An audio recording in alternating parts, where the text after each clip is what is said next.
This is called Hooked on a Feeling, The Pursuit of Happiness in Human Design. I put up a somewhat dour Darwin, but a very happy chimp up there.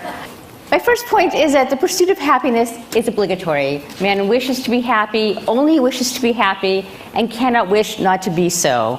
We are wired to pursue happiness, not only to enjoy it, but to want more and more of it.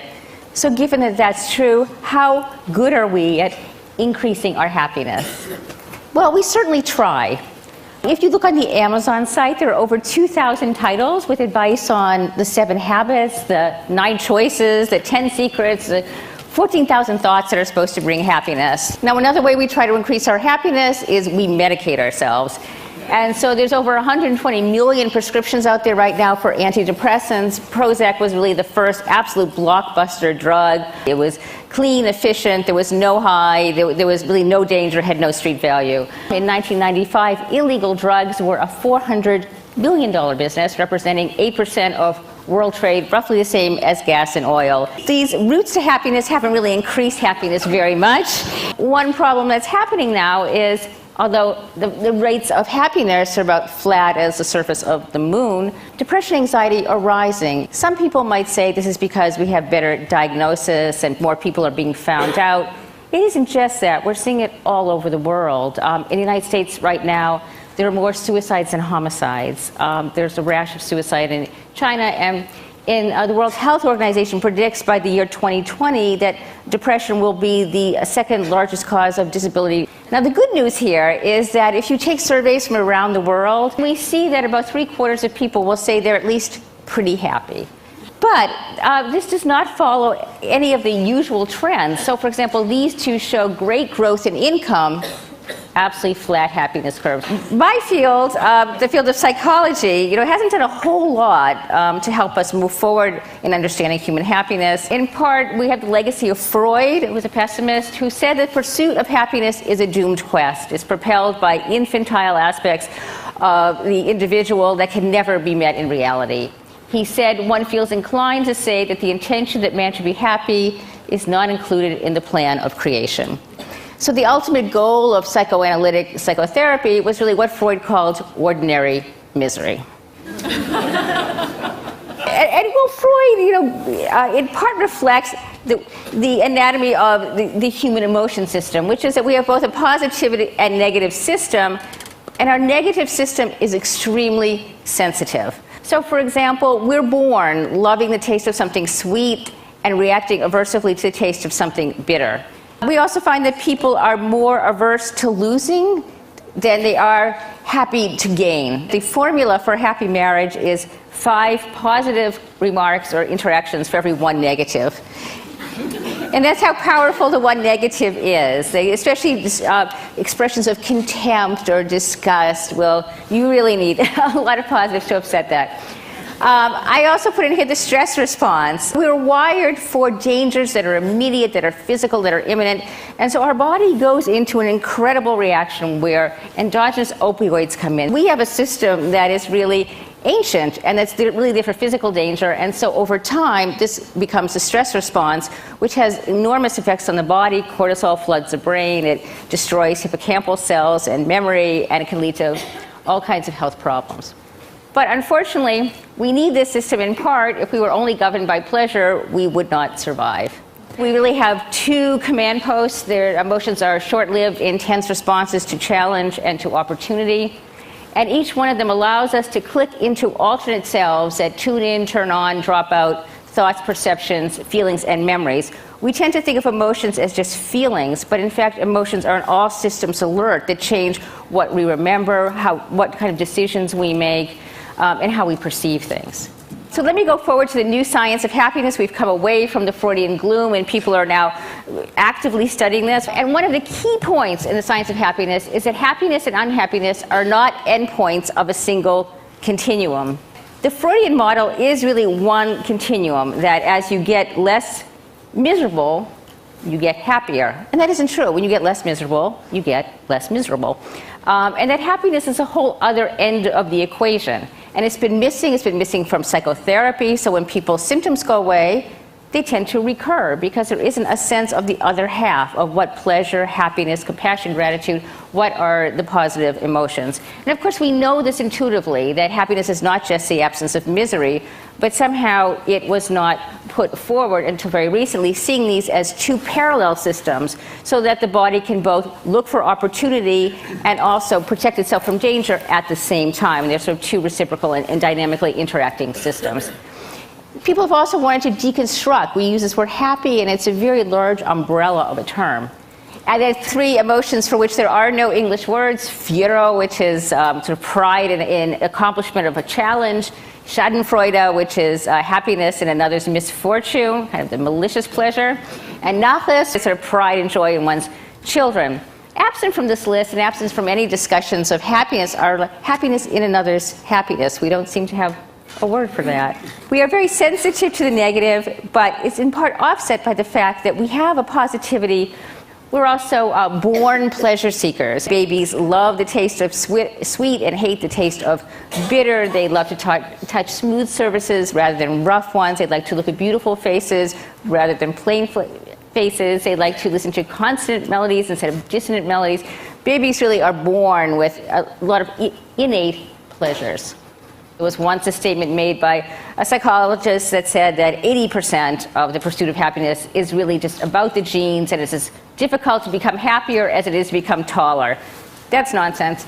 There is a decent contribution to happiness from the genes, about 50%, but there is still 50% that's unaccounted for. Let's just go into the brain for a moment and see where does happiness arise from in evolution. We have basically at least two systems here. And they're both very ancient. One is the reward system, and that's fed by the chemical dopamine. And it starts in the ventral tegmental area, goes to nucleus accumbens, all the way up to prefrontal cortex, orbitofrontal cortex, where decisions are made high level. This was originally seen as a system that was the pleasure system of the brain. In the 1950s, Olds and Milner put electrodes into the brain of a rat, and the rat would just keep pressing that bar thousands and thousands and thousands of times. It wouldn't eat, it wouldn't sleep, it wouldn't have sex, it wouldn't do anything but press this bar. So they assumed, well, this must be the brain's orgasmatron. It turned out that it wasn't. That it really is a system of motivation, a system of wanting. It gives objects what's called incentive salience. It makes something look so attractive that you just have to go after it. That's something different from the system that is the pleasure system, which simply says, I like this. The pleasure system, as you see, which is the internal opiates, there's a hormone, oxytocin, is widely spread throughout the brain. Dopamine system, the wanting system, is much more centralized. The other thing about positive emotions is they have a universal signal, and we see here the smile. And the universal signal is not just raising the corner of the lips into the zygomatic major, it's also crinkling the outer corner of the eye, the orbicularis oculi. So you see even 10-month-old babies, when they see their mother, will show this particular kind of smile. Extroverts use it more than introverts. People who are relieved from depression show it more after than before. So if you want to unmask a true look of happiness, you will look for this expression.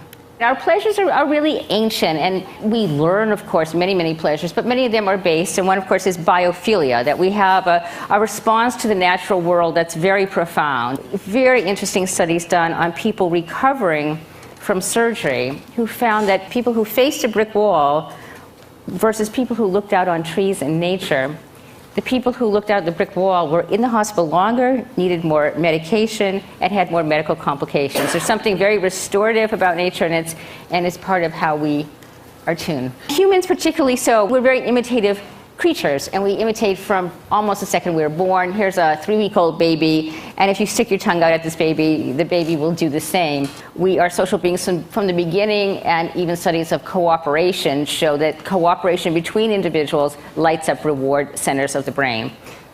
One problem that psychology has had is, instead of looking at this intersubjectivity or the importance of the social brain to humans who come into the world helpless and need each other tremendously, is that they focus instead on the self and self-esteem and not self-other. It's sort of me, not we. And I think this has been a really tremendous problem. It goes against our biology and nature and hasn't made us any happier at all. Because when you think about it, people are happiest when in flow, when they're absorbed in something out in the world, when they're with other people, when they're active, engaged in sports, focusing on a loved one, learning, having sex, whatever. They're not sitting in front of the mirror trying to figure themselves out or thinking about themselves. These are not the periods when you feel the happiest. The other thing is, the other piece of evidence is if you look at computerized text analysis of people who commit suicide, what you find there, and it's quite interesting, is use of the first person singular. I, me, mine, not we and us. And the letters are less hopeless than they are really alone. And being alone is very unnatural to the human, and there's a profound need to belong. But there are ways in which our evolutionary history can really trip us up. Because, for example, the genes don't care whether we're happy, they care that we replicate, that we pass our genes on. So, for example, we have three systems that underlie reproduction because it's so important. There's lust, which is just wanting to have sex, and that's really mediated by the sex hormones. Romantic attraction, that gets into the desire system, and that's dopamine fed, and that's I must have this one person. There's attachment, which is oxytocin, and the opiates, which says this is a long-term bond. So the problem is that as humans, these three can separate. So a person can be in a long-term attachment, become romantically infatuated with someone else, and want to have sex with a third person. The other way in which our genes can sometimes lead us astray is in social status. We are very acutely aware of our social status and always seek to further and increase it. Now, in the animal world, there's only one way to increase status, and that's dominance. I seize command by physical prowess, and I keep it by beating my chest, and you make submissive gestures. Now, the human has a whole other way to rise to the top, and that's the prestige route, which is freely conferred. Someone has expertise and knowledge and knows how to do things, and we give that person status. And that's clearly the way for us to create many more niches of status so that people don't have to be lower on the status hierarchy as they are in the animal world. The data isn't terribly supportive of money buying happiness, but it's not irrelevant. So if you look at questions like this, life satisfaction, you see life satisfaction going up with each rung of income. You see mental distress going up with lower income. So clearly there's some effect, but the effect is relatively small. And one of the problems with money is materialism. What happens when people pursue money too avidly is they forget about the real basic pleasures of life. So we have here this couple, do you think the less fortunate are having better sex? And then this kid over here is saying, leave me alone with my toys. And so one of the things is that it really takes over, that whole dopamine wanting system takes over and derails from any of the pleasure system. Maslow had this idea back in the 1950s that as people rise above their biological needs, as the world becomes safer and we don't have to worry about basic needs being met, our biological system, that whatever motivates us is being satisfied, we can rise above them to think beyond ourselves towards self-actualization or transcendence and rise above the materialist. So I just quickly conclude with some brief data that suggests this might be so. One is people who underwent what's called a quantum change. They felt their life and their whole values had changed. And sure enough, if you look at the kinds of values that come in, you see wealth, adventure, achievement, pleasure, fun, be respected before the change, and much more post-materialist values after. Women had a whole different set of value shifts, but very similarly, the only one that survived there was happiness. They went from attractiveness and happiness and wealth and self-control to generosity and forgiveness. I end with a few quotes. There's only one question, how to love this world. And with Rilke, if your daily life seems poor, do not blame it, blame yourself. Tell yourself that you are not poet enough to call forth its riches. And say to yourself what you would be, then do what you have to do. Thank you.